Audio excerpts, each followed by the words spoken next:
Նրան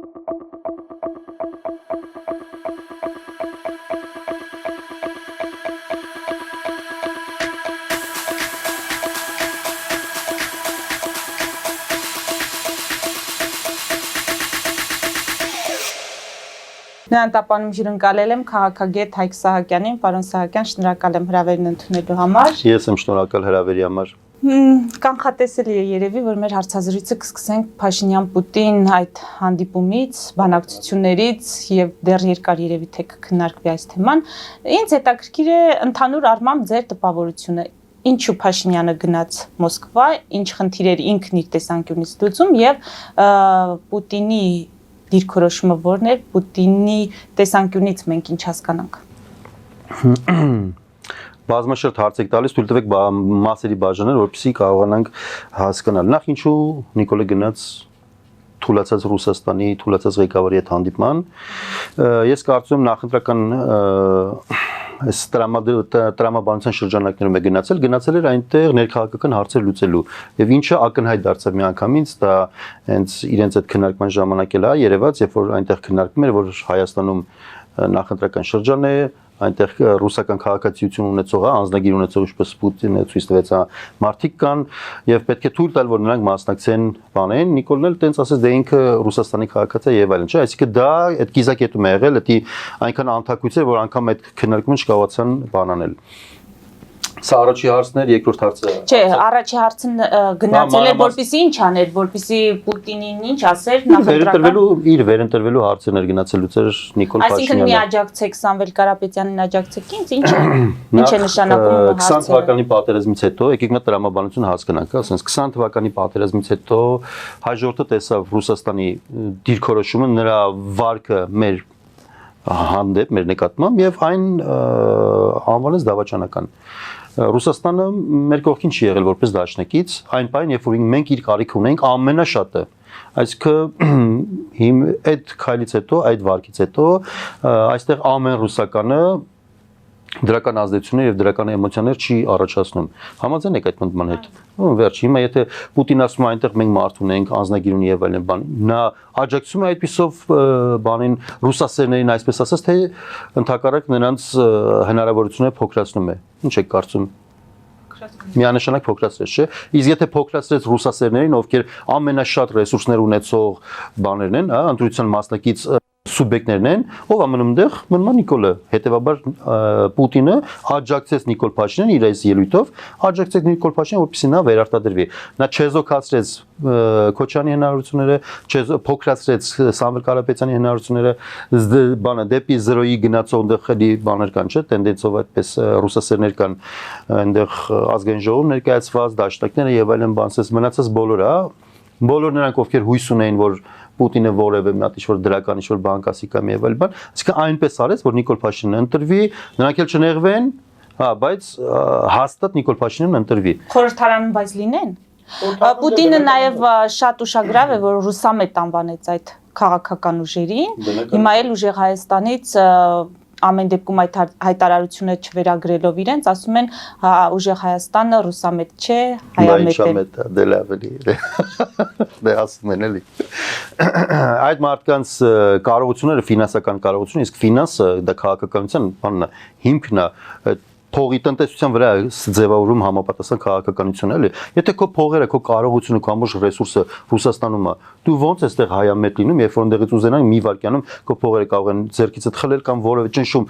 բանեցնել քո վրա եւ դու տենց միլիարդատերից դառնաս միլիոնատեր կամ 1000 դրամատեր ասենք պատկերացնում եք այդ շատ տխուր հետևանքներ կունենա հետեւաբար բնականաբար այդ մարդիկ ինչեր ասես կարող են հայտարարել բայց ակնհայտ է չէ փաստերը պետք է հաշվի նստել իսկ Նիկոլ Փաշինյանը որպես փաստ քաղաքական որպես այդպեսին գնաց եւ իր վերընտրվելու դաբրոն ստացավ Պուտինից Խորհրդարանում էլ բայց լինելու է Խորհրդարանում բնականաբար լինելու են ռուսասեր ընդդիմություններ որովհետեւ այո բանսենց էդի էլ արդեն չակերտյալ տխուր այդ ավանդույթներն են որովհետեւ այդ մարդիկ են այդ ահռելի կապիտալը ոչ միայն ֆինանսական կապիտալը քաղաքական կապիտալը ինֆորմացիոն կապիտալը զանգվածային լրատվամիջոցները ազդեցության գործիքները այդ ամբողջ այդ ահռելի ծավալը որ իրենք են տիրապետում բայց իրենք պետք է ընտրվեն ով այն փոքր ուժերը չեն որ այդպես ոչ մի բան չունեն դրանք ընտրվելու քիչ շանս ունեն Սա առաջի մասը, առաջի բլոկը։ Երկրորդը մենք այնտեղ տեսանք լեզվակռիվ, հա, մոտավորապես Արցախյան հարցի շուրջ, որտեղ մեկը մյուսին մեղադրում էր, թե ով է մեղավոր ի վերջո, որ Արցախը այլևս հայկական չէ։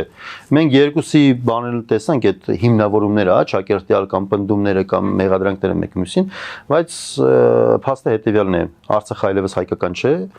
տեղի ունեցել հանցագործություն, տեղի ունեցել էթնիկ զտում եւ դրա համար որևէ մեկը պետք է պատասխան տա եւ այդ երկու սուբյեկտներն իրենց մասնակցությունը, անմիջական մասնակցությունը, վճռորոշ մասնակցություն ունենալով հանդերձ չէին ուզում որևէ պատասխանություն կրեն եւ գցում էին իր վրա, այն ասում էր չէ դու ես մեղավոր, չէ դու ես մեղավոր, չէ դու ես մեղավոր, չէ դու ես մեղավոր։ Մոտավորապես այս վիճակը տեսանք, բայց ակնհայտ է, որ նրանք երկուսն էլ անմիջական մասնակցություն ունեն, չէ, եւ ժամանակը ցույց կտա նրանց բանի, հա, այդ մասնակցության ավելի կամ չգիտեմ էլի ինչ չափերի կամ ավելի մանրամասներ, հա, միգուցե մենք հետո իմանանք, բայց էականի դա չի հայերի համար, հա, մեր տեսանկյունից որ նայում ենք, էականն են, որ երկու մեղավոր հանցագործ անձնավորություն, ովքեր էթնիկ զտման մեջ դերակատարում ունեն, մեկը մյուսին մեղադրում են։ Վախ կա, պատժվելու նկատմամբ վախ կա։ Ես հուսով եմ, ով է պատժելու, պարոն Սահակյան։ Մենք պետք է ձևավորենք այդ ուժը ստեղծենք նախապայմաններ, որ կարող ենք պատժել։ Հաջորդը պիտի պատժի, ոչ Ամերիկանը պատժելու, ոչ Եվրոպան, ոչ Չինաստանը։ Սեփական երկրի ղեկավարին, թե Ռուսաստանը։ Եվ միայն այդ ձևով է երեկաննվելու արդարությունը։ Բայց թե չէ նստենք ամբողջ կյանքներս լացենք։ Հիմա որ լացում ենք 15 թվականի իրադարձությունների հետ կապված, ինչ-որ բան փոխվում է։ Իսկ պատիժը պայմանական, այդ պատիժը ինչպես պետք է դրսևորվի։ Տարբեր դրսևորումներ ունենում։ Օրինակ Ռուսաստանի համար պատիժ կլինի, երբ որ Հայաստանը իսկապես ոչ թե խոսքերի մակարդակում, այլ իրական գործու հողի վրա, ինչպես ասում են, դուրս գա ռուսական ազդեցության գոտուց եւ ինքնուրույն քաղաքականություն վարի, ինչը ցավալի հետևանքներ ունենալու ռուսական կայսրապաշտական այդ բաների իրենց միտումների համար։ Դա իրենց համար պատիժ կլինի։ Նիկոլ Փաշինյանի համար պատիժը բնականաբար դա ցմահ դատապարտվածությունը պիտի լինի, մենք պետք է տեսնենք իրան այդ իր գործած հանցագործությունների համար պատժված։ Ոնց որ պիտի տեսնեինք ինքը խոստացել էր, չէ՞, 18 թվականի հայտին դեպքերի ժամանակ, որ Քոչարյանի եւ Սերժին պետք է դատեր, բայց եկավ իրենց մակրագործեց, հիմա իրենք դարձել են այտենց ազնիվ մարդիկ քաղաքականության մեջ ակտիվ գործուն։ Նույն բանը պետք է տեղի ունենա Նիկոլ Փաշինյանի հետ, Նիկոլ Փաշինյանը պիտի դատվի։ Եվ դա պիտի մենք կարողանանք բեկել այս իրավիճակը, այստեղ քաղաքական տրամաբանությունը բեկենք, որ այդ մարդը իր գործած հանցանքների համար պատժվի, ոչ թե անընդհատ մեղավոր բաներ անի։ Սա մեղավոր, բոլորը մեղավոր են իրանից բացի, չնայած որ հենց ինքն էր կառավարում այդ ամբողջ process-ը, եւ նախապատերազմյան շրջանը, եւ բուն պատերազմի շրջանը, եւ հետ պատերազմյան շրջանը։ Այդտեղ ուրիշ մեղավորներ չեն կարող լինել, ինքն է այդ որոշումները կայացրել։ Եթե իր փոխարեն այլ մարդիկ են որոշումները կայացրել, դրա պատասխանատուն նույնպես ինքն է։ Հետևաբար դրա համար պիտի պատասխան տա։ Սա ընտրությունների մասով։ Հիմա անցնենք մյուս թեմաների, որոնք շոշափվեցին այնտեղ եւ կարեւոր են մեզ համար։ Եվ երկրորդ տնտեսական բլոկները, որը նույնպես քննարկվեց, դա շատ կարեւոր էր, որտեղ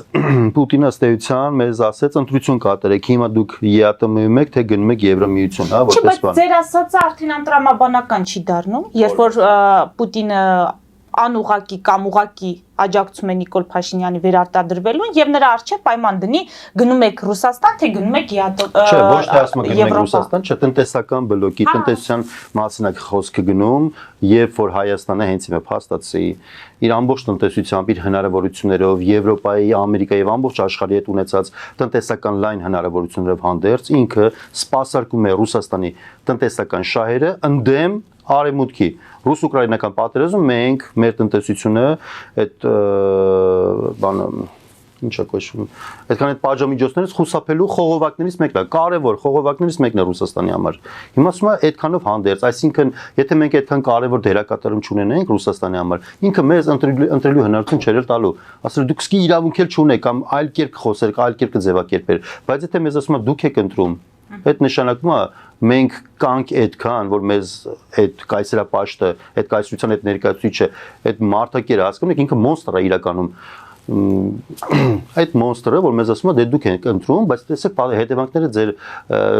ձեր ոնց որ պատասխանատվությունը մնում է ձեր վրա իսկ պատասխանատվությունը կոնկրետ գազի գնի հետ կապված է ավելի շուտ ժողովրդին որովհետև եթե Նիկոլ Փաշինյանին դաբրոն ինքն է տալիս չէ եթե ինքն է տալիս նա հասկանում է որ իր դաբրոյով վերընտրված Նիկոլ Փաշինյանը հաստատ այլ քայլեր չի անելու պարոն Սահակյան այստեղ այս հակասությունը ես չեմ կարողանում հասկանալ հես ասեմ ասեք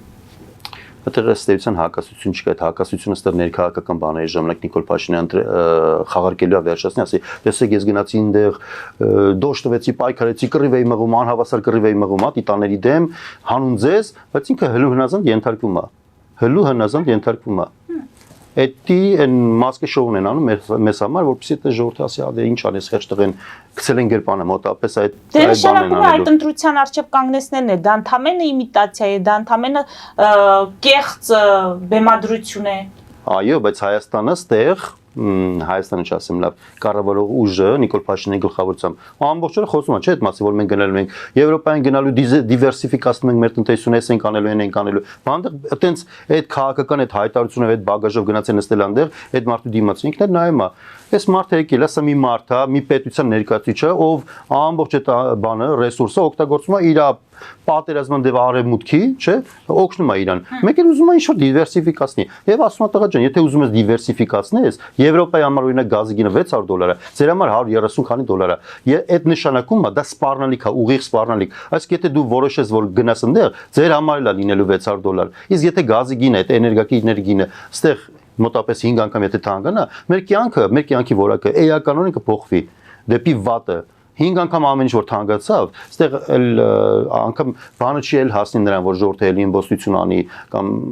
պայքարի Նիկոլ Փաշինյանի դեմ։ Հենց Նիկոլ Փաշինյանի շուրջը կանգնած մարդիկ հելնելու են իրեն գահանկեց անեն, գլուխը ջարդելու են մենակ նրա համար, որ ամեն ինչ այդքան թանկացել է, հասկանում եք, դա նորմալ չի։ Իսկ այտենց բան հայտարարելու համար ամբողջ պարադոքսը հենց այստեղ էլի, որ նման հայտարարություններ անելուց առաջ պետք է հիմքեր ստեղծես դրա համար։ Այսինքն այդ օրինակը Պարսկաստանից մինչև այս 30 տարի հախոսում են կարող են գազ բերել, բերեին դա, ոչ թե անընդհատ խոսեին դրա մասին, այլ այդ գազի խողովակը բերեին, ոչ թե բերեին բարակ եւ նվիրեին Ռուսաստանի այդ գազի խողովակը։ Այլ ընտրանքներ պետք է ստեղծեն, որ գնային ընդ Ռուսաստանի փաստի առաջ կանգնեցնեին։ Հասկանում եք, ոչ թե գնան ասեն, գիտեք ինչ կա, մենք ուզում ենք դուրս գալ ձեր ազդեցության գոտուց, եք ասի, չէ, համաձայն չեմ, որտեվ իրեն շատ լավ է, որ կա տարածաշրջանում մի պետություն, որը հլու հնազանդ ինչ ուզում է անում է, եւ իր ռազմաբազան է այստեղ, եւ իր քաղաքական ցանկացած կամքը այստեղ դրսեւորվում է։ Պետքա որպես մանրադրամ օգտագործում է Թուրքիայի եւ Ադրբեջանի միջեւ, պետքա որպես մանրադրամ օգտագործում է Եվրոպայի եւ Ամերիկայի բանակցությունները։ Ռուսաստանը ոնց ուզում է, Հայաստանը օգտագործում է։ Ինչու նման կարևոր տեղում Իրանի հետ այդ սահմանակից թուրքական այդ պետությունների մեջտեղում կանգնած այդ կարևորագույն խաղաղական քարտը հենց այնպես տաս հայերին, որովհետև ասենք Նիկոլը հենց ինչ-որ բան ասում, բնականաբար չէ։ Եթե մենք ուզում ենք այդպես լինել, պետք է հիմքեր ստեղծենք դրա համար, ոչ թե գնանք ասենք, գիտեք, մենք ուզում ենք դուրս գալ։ Քաղաքականությունը այդպես չեն վարում։ Նիկոլ Փաշինյանի ստախոսությունը, այս մեր ներքաղաքական այս որ sense անընդհատ այդ բաներն անում էլի, իբր դիվերսիֆիկացում ենք, իբր Եվրոպա են գնում եւ այլն բան։ Էդի հենց երեք այդ հանդիպան ժամանակ ուղղակի պայթեց եւ վերջացավ գնաց։ Ես ուղղակի զարմանում եմ այն մարդկանց, ովքեր նայում են եւ հպարտանում են, էլի ասում են, տեսեք, մեր ղեկավարը գնաց ինչ էր։ Մեր ղեկավարը գնացել էր այնտեղ, թուլացած, նորից եմ ասում, ռուս-ուկրաինական պատերազմի հետևանքով թուլացած Ռուսաստանից վերընտրվելու բան էր խնդրում։ Հնարավորություն եւ այդ հնարավորությունը ստացավ։ Իսկ դա գին է ունենալու էլի մեր համար, հետևանքներ է ունենալու մեր համար։ Մենք Եվրոպա ըստեյության չենք գնալու, եվրոպական այդ մեր բանը ձգտումը, մղումը մեր ժողովրդի, որը շատ բնական է 20 թվականի պատերազմից հետո, Արցախի կորստից հետո, մենք տեսնում ենք, հա, որտեղ այդ անվտանգության երաշխիքները, որ մեզ տալիս էր Ռուսաստանը, թվացial, դրանք չեն աշխատում։ Տեսանք դա ակնհայտ։ Հիմա մարդիկ այլընտրանքներ են փնտրում։ Նիկոլ Փաշինյանն էլ այդ քաղաքացիների այդ ցանկությունը, հա, որովե կերպ պետք է դա դարձներ քաղաքական բան, գործիք պետք է դարձնել, հա, եւ սարքել էր դարձել էր այնտեղ ինչ որ եվրակվեի բան չի, ինչ որ sense նախաձեռնություններ կային, բաներ կային, բան։ Այդ դրանք արեցին, այդ պարերը թողեցին, այսպես ասած։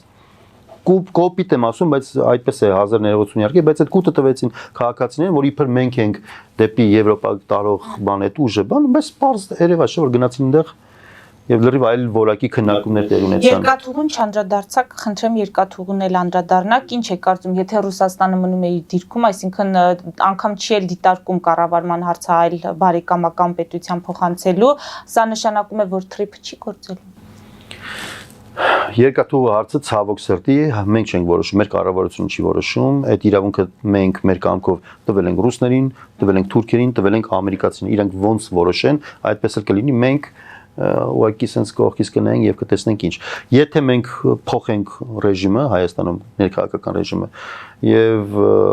ունենանք սեփական օրակարգեր ձևավորող քաղաքական ուժ, ղեկավարություն, որը Հայաստանը կտանի օրակարգեր ձևավորող ուժը ինչի վրա պետք է հենվի։ Այդ ո՞րն է նրա ամուր հիմքը, որի վրա ինքը կարող է հենվել եւ այդ իր մեր ունեցած ռեսուրսներն են։ Մեր ունեցած ռեսուրսները 1994 թվականին, երբ որ Ադրբեջանին Հայաստանը ոչնչացրել էր պատերազմի դաշտում, այնտեղ բան չէր մնացել։ Ընդամենը մի 20 տարվա մեջ Ադրբեջանը ստեղծեց ռեսուրսներ, հիմք, հասկանում եք, սեփական տնտեսության, սեփական ներքաղաքական այդ բանը ռեսուրսը հավաքում ես քո ունեցած այդ ռեսուրսներից, որ դու ունես։ Ինչ ունես, այդ ուժեղացնում ես, եղածդ ուժեղացնում ես։ Եվ մենք լիքը բան ունենք, լիքը բան ունենք։ Մարդկային ռեսուրսի մասին Եվ մարդկային ռեսուրս ունենք, որը կարևորագույն կապիտալ է, որը այսքան տարիներ մենք տենցել չկարողացանք օգտագործել։ Անընդհատ ստեղից այդ ուղեղները հա գնում են արտահոսում եւ մենք տեսնում ենք գնում են դուրս եւ մեծագույն հաջողություն են հասնում։ Շատ ձեր համար տարօրինակ չի, որ մենակ հայերը մենակ Հայաստանում են աղքատ։ Դրսում աղքատ հայ չկա։ Բայց ով է ասում, որ Հայաստանում աղքատ է։ Տնտեսի բանն ասում, թվերն են ասում։ Թվերը հստակ Հայաստանը մարդկության։ Հակառակ կարծիքն էլ կա, որ եթե Հայաստանը աղքատ է եւ եթե բենտներով գնում են, բան կամ Range Rover-ներ են քշում եւ այլն, բան դա այո, ինչ-որ մի հատ տոկոս է, հանրության 5-10% է միգուցե։ Բայց թվերը ասում է Հայաստանում աղքատության տոկոսը հստակ շատ բարձր է եւ միջին եվրոպական երկրներում ամենաբարձրն է, տարածաշրջանում ամենաբարձրներից մեկն է։ Հետեւաբար հայ ժողովուրդը Հայաստանում աղքատ ապրում, դա նորմալ չի։ Դա մեր կառավարող էլիտաների կառավարման որակի եւ բան հետեւանքն է։ Շատ լավ, հաջորդ ռեսուրսը, որի վրա հիմնվելով մենք կարող ենք ինքնիշխան քաղաքականություն մեր տարածաշրջանը մեզ ահռելի մեծ հնարավորություն է տալիս, որտեղ ասեք բանը Թուրքիան, Պարսկաստանը, Վրաստանը, Ադրբեջանը եւ այս տարածաշրջանում երրում է, չէ՞, ամեն ինչ։ Մենք այստեղ այլանդակ մեծ հնարավորություններ ունենք, շատ մեծ հնարավորություններ։ Ինչպես Ուկրաինան օրինակ օգտվեց այս Իրանա-Իսրայել-ամերիկյան բաներից պատերազմից եւ գնաց արաբներին վաճառեց իր դրոնները անվտանգության բարձիկ առաջարկեց իրենց միլիարդավոր դոլարների բաներ են կնքելու այդ նույն դրոնների պատերազմը մենք ենք առաջինը մղել 20 թվականին դրանից առաջ 16 թվականին հիմա ով է մեղավոր որ մենք այդ մեր ունեցած ռեսուրսը այդ պատերազմի փորձը որ առաջներից մեկն էր ամբողջ աշխարհում առաջներից մեկն էր մենք ոչ միայն չօգտագործեցինք այլ ընդհակառակը զորացրեցինք եւ ոչնչացրեցինք մեր այդ ռեսուրսը միջև հիմա Նիկոլ Փաշինյանի ղեկավարմամբ այս կառավարությունը խեղդում է բոլոր այն կազմակերպություններին հայկական, ովքեր այդ անօթաչուների տեխնոլոգիաները մի շուտ բան են արտադրում։ Սենց նման հակահայկական գործունեություն ես չգիտեմ էլի այդ մասշտաբները էլ ոնց կարելի է անել։ Իսկ Ուկրաինան գնաց արաբներին, ում որ բան Պարսկաստանը հիմա պատժում է, չէ՞, այդ իր բաներով։ Գնաց ասեց, եթե ձեզ չի կարողանում Ամերիկան օգնել։ Մենք կերաշխավորենք ձեր անվտանգությունը ու բերեց իր դրոն քշորներին բաներին եւ ասեց այդ բաները հերթերները մենք կտրակացնենք, իրանք էլ միանգամից Զելենսկուն հրավիրեցին միլիարդավոր դոլարային պայմանների կնքեցին։ Հիմա դա ռեսուրս է, թե ռեսուրս չի։ Դա հնարավորություն է, թե չէ։ Կարար անել փոքրիկ Հայաստանը դա ամբողջ տարածաշրջանի համար իհարկե կարող էր անել։ Ինչու՞ չի արել։ Մեր կառավարող էլիտաներին է պետք հարցնել այդ հարցը։ Ահա սա քեզ ռեսուրս, օդից ստեղծված, երբ որ հնարավորությունները տարածաշրջանում ստեղծում են իրավիճակներ, մենք էլ մտածող, արարող, ստեղծող, են որ ասում են քարից հաց քամող ժողովուրդ ենք ու դա իրականում տենց է։ Բայց չոլի մեջ է սարերի վրա հələ նայեք, հերիք չի ապրում ենք, հələ մի հատ էլ զարգանում ենք, հələ մի հատ է սենց ապաշնոր ամենամեղ բառն եմ ուզում ասեմ, ասենց ապաշնոր կառավարող էլիտաների շրջանակներում մենք շարունակում ենք գոյատևել ու զարգանալ, բայց հաստատ մեր մարդկային որակը լավն է ու շատ լավն է։ Սա մեկ ունենք ռեսուրսներ այսօր բանը բրինձամոլիբդենային գործարանը այս արդեն 100 տարուց ավել է դեռ բրինձը հանում են եւ որպես հանքանյութ վաճառում են ամբողջ աշխարհին, ով ուզում է, այդ դրանից թանկարժեք մի քանի անգամ թանկարժեք բաներ են սարքում, այդ ոչ միայն դեռ բրինձա դուրս գալիս, այլև հիմա մեծ պահանջարկ ունեցող այս թվայնացման դարումը, մեծ էլեկտրոմոբիլների բաների դարաշրջանում, դերից հազվագյուտ մետաղներ են դուրս գալիս, որոնք տասնյակ, հարյուրավոր անգամ ավելի թանկ են, քան թե պղինձը։ Բայց մենք այդ ամեն ինչը պղնձի անվան տակ, տենց հանում ենք եւ հանքանյութի տակ վաճառում ենք ամբողջ աշխարհին։ Դա եթե մենք պարզապես չվաճառենք վերամշակի ենք եւ մի քիչ ավելի բարդ տնտեսություն կարողանանք կառուցել, մի քանի անգամ ավելի մեծ եկամուտներ կունենանք։ Մեր տնտեսության մեջ մի քանի միլիարդ դոլար ավելի եկամուտ կմտնի։ Ո՞վ է մեղավոր որ դա չեն անում։ Մեր կառավարող էլիտաները, չէ՞։ Կամ հակառակը, այսքան բան ոսկու հանքեր ունենք, ամբողջությամբ պատկանում են ռուսական կողմին։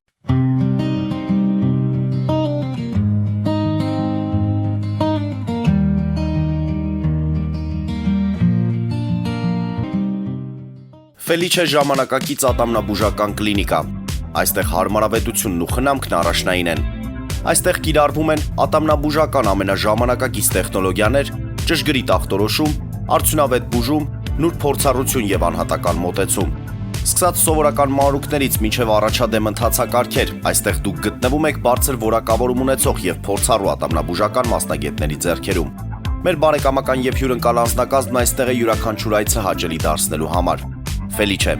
ձեր առողջ եւ ամենաերջանիկ շպիտը սկսվում է այստեղից։ Եկեք եւ բացահայտեք նորարարության, փորձագիտության եւ կարեկցանքի կատարյալ համադրությունը։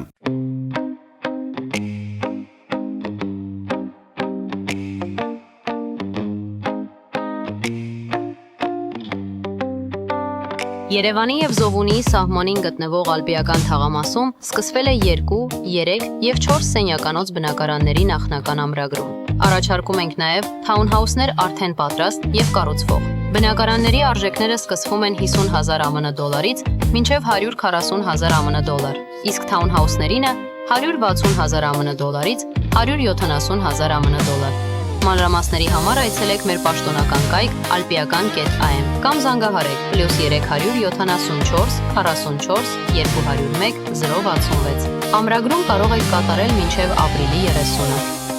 Ալպիական թաղամաս, ձեր նոր տունը հայրենիքում։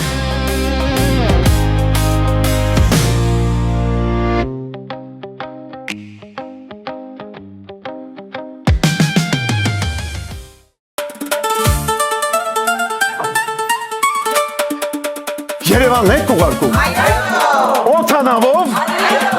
Երևանն են ուղարկում։ Ստեղ ուղարկում են, Երևանում ստանում են $1.99 սենսացիա։ Այ սենսացիան է սա։ Ծրիա։ Իսկ ավտոմեքենաները կարող եք ուղարկել անհավատալի ցածր արժեքներով։ Նավով վճարում եք 1 արկղի համար, 2 արկղել անվճար։ Ասեք, Աշոտ դա ուղարկել։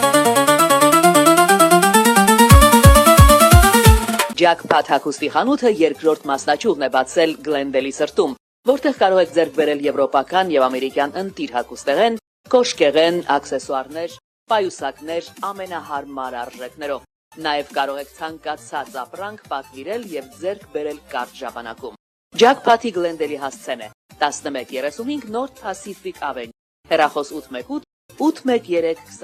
2252։ Jackpot հագուստի լավագույն կենտրոնը Գլենդելում։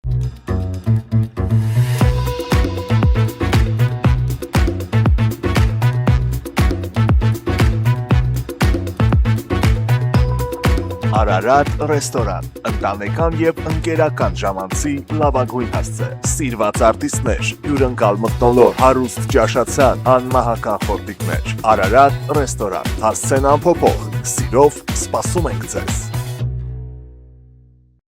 Լավագույն պաղպաղակ, բնական, համեղ եւ մատչելի գներով պաղպաղակը կարող եք ձեռք բերել բոլոր հայկական խանութներում։ Պահանջեք հայկական պաղպաղակ, Թամարա պաղպաղակ։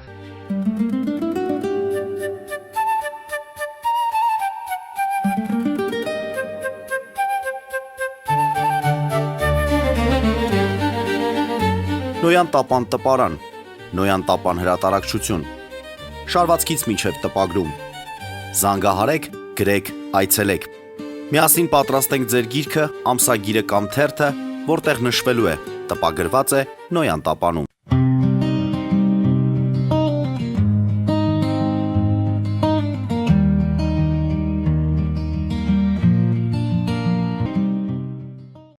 Ամուսար անգամ եթե խոսք է լինում որ պետք է հանքը շահագործում այնպես մենք էսի արձագանքել ենք։ Իսկ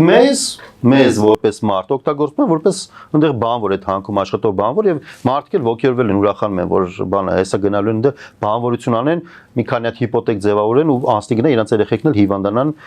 ու տես տխուր ապագա ունենան։ Էսա մեր իրավիճակը, որ ասում եք որտեղից այդ ռեսուրսը, մեր ռեսուրսը հենց տեղից եղած այս մեր ռեսուրսով մենք կարող ենք մի քիչ ավելի խելամիտ, մի քիչ ավելի արդյունավետ օգտագործելով ստեղծենք անգամներով բազմապատիկ հնարավորություններ, որ մենք ոչ միայն Ռուսաստանի այդ լծերի տակից դուրս գանք, այլև ինքնուրույն քաղաքականություն վարենք, եւ Ադրբեջանի հարցերը կարենք լուծել, եւ Թուրքիայի հարցերը կարենք լուծել, եւ Պարսկաստանի, եւ արաբների հետ կարող ենք հավասար հետ նստել խոսել, ոնց որ Իսրայելն անում։ Ու դա տենց հեքիաթային չի, դա պարզապես պետք է այդ ուղղությամբ աշխատանք տանել, ոչ թե գնալ նվնվալ, գնալ ինչ-որ մի ծերուկից, որը արդեն զառամել ծերուկ է, մարդակեր մարդասպան ծերուկ է հասկանում, մեկ գնալ այնտեղ բան անել, ասել, բա գիտեք, ուզում ենք ընտրվել, էնել ասի, հա, բա ձեր մոտ ռուսասերներ կան, պետք է այդ հարցն լուծեք։ Վերադառնանք էլի այդ թեմային ընտրությունների Սամվել Կարապետյանին հիմա ինչ է ստացվում գործուղել էին հիմա տրամադրությունները հաշվի առնելով Ռուսաստանը փոխում է իր խաղադրույքը ինչ հասկանանք մենք Ռուսաստանը խաղադրույքը կատարել են Նիկոլ Փաշինյանի վրա։ Ի սկզբանե։ Այո։ Սամվել Կարապետյանը եկել էր որ ինչ աներ այստեղ։ Սամվել Կարապետյանը դատապարտված մարդ է։ Սամվել Կարապետյանը միլիարդատեր մարդ է, աշխարհի ամենահարուստ հայերից մեկն է։ Ես ուզում եմ ձեզ հիշեցնել, որ աշխարհի ամենահարուստ մարդկանցից մեկը Բաքվի բերդում է նստած, մեկը Երևանի բերդում, մյուսին էլ Մոսկվայում սպանեցին Լևոն Հայրապետյանին։ Սա տենդենս է, նշանակում է ռուսական, հայկական եւ ադրբեջանական կողմերը համաձայնությանն է եկած չեզոքացնում են միլիարդատեր հայերի։ Շատ լավ, իմ հարցին ըստ էության պատասխանեք, Սամվել Կարապետյանը ինչ ֆունկցիա է իրականացնում այստեղ։ Սամվել Կարապետյանը նորից եմ ասում, ինքը դատապարտված է, ես չգիտեմ ինքը ինչ ֆունկցիայով է եկել, ինչ համաձայնություններ են եկել, պետք է կողքից նայելով հասկանալ։ Ինքնուրույն էր որոշում կայացնել գալ Հայաստան եւ մասնակցել այս ընտրական process-ին։ Պարզապես ենթադրել։ Իսկ դա ենթադրությունները այդքան լավ տեղ չի տանում։ Այդ մարդուց է պետք հարցնել, ասել դու օրինակ գնացել ես այնտեղ ֆունկցիա ես վերցել քո վրա, թե պարզապես եկել ես այդտեղ ձեր հետ դատապարտվեցիր։ Ես չգիտեմ, բայց երբ որ նայում եք տրամաբանությունը, պետք է նայենք մի քիչ ավելի բարձր, հա, հերվից է պետք նայել, նորից եմ ասում, Մոսկվայում, Երևանում եւ Բաքվում ոչնչացվում են կամ բանի մեջ են դրվել, հա, ձերբակալված են հայ միլիարդատերեր։ Սա տենդենս է, պետք է հասկանալ թե ինչն է խնդիրը, ինչումն է պատճառը, որ հայ կարողունակ միլիարդներ ունեցող մարդիկ դատապարտվում են։ Հետևաբար այս 3 մայրաքաղաքներում հանցավոր համաձայնությանը ձեռք բերվել կարողունակ հայերին չեզոքացնելու շուրջ։ Սամվել Կարապետյանը զոհերից մեկն է։ Այդքան բան։ Հիմա թե ինքը ինչ համաձայնություններ է եկել, կարող իրան խաբել են, կարող է ինքն էր ցանկանում, չգիտեմ։ Հիմա Ռուբեն Վարդանյանը օրինակ ինչ միսիայով էր եկել, չգիտենք, չէ ինչ համաձայնություններ, պետք է նայենք գործողություններ են։ Գործողությամբ եկել էր, ուզում էր Արցախում բան փոխել, չստացվեց, այնտեղից էլ ուզում էր փախնել գալ ստեղ, խաբեցին, այդ էլ չստացվեց, գնացին հիմա այնտեղ նստած տխուր ապագայով, շատ տխուր,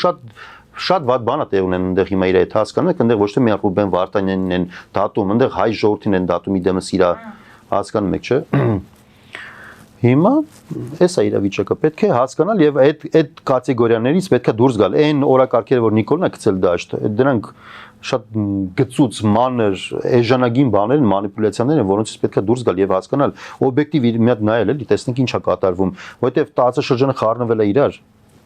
Ամբողջ աշխարհն է խառնվել իրար եւ պետքա մենք կարողանանք մեր ռեսուրսները հավաքել, որ եկող էս արհավիկներին դիմադրել, ոչ թե մեկս մյուսին մեղադրենք, որ անունը ինչ տնենք։ Մենք մեզ թույլատնենք, անունը ինչ տնենք, հետո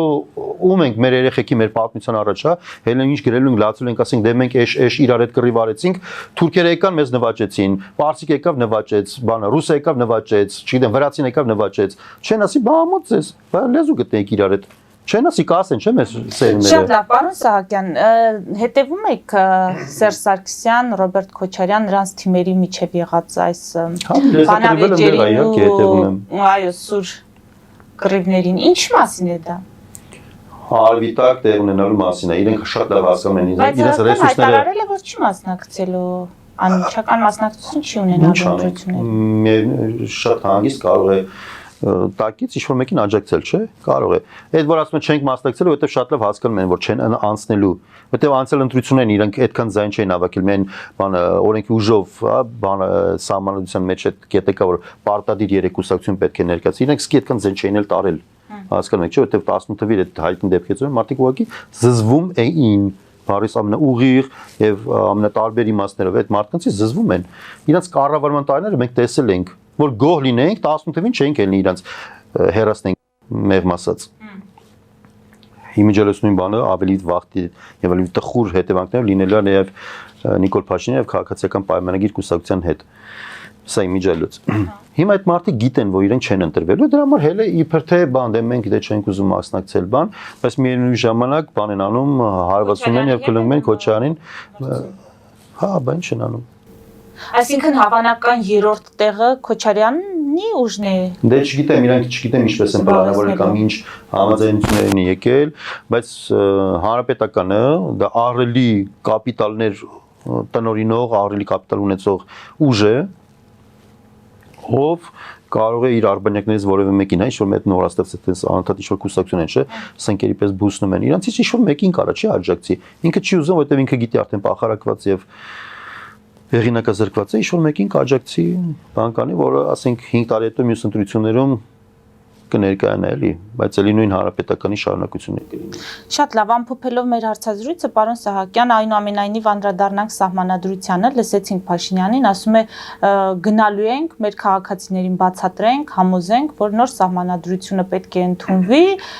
եւ այդ սահմանադրությունում պետք է անկախության հռչակագրին հղում չլինի։ Դատելով քաղաքացիական պայմանագրի հանդիպումներից քաղաքացիների հետ այդ իշխանության ներկայացուցիչների ինչ տպավորությունն է, կհաջողեն համոզել քաղաքացիներին։ Գիտեք, ինֆորմացիոն դարաշրջանում շատ դժվար է լինելու մարդկանց համոզել, Նիկոլ Փաշինյանին շատ դժվար է լինելու համոզել մեր քաղաքացիներին, որ էսի իր նախաձեռնությունը, այլ ոչ թե Ալիևի։ Մենք շատ լավ գիտենք, որ այս նախաձեռնությունը, այս պահանջը եղել է Ալիևից, եւ սա այդ նոյեմբերի 9-ի այդ շարունակությունն է, այդ որ ասում են կապիտուլյացիա, հենց այս նկատի ունեն մոտավորապես։ Եվ որպեսզի հասկանան դրա հետևանքները մեր քաղաքացիները,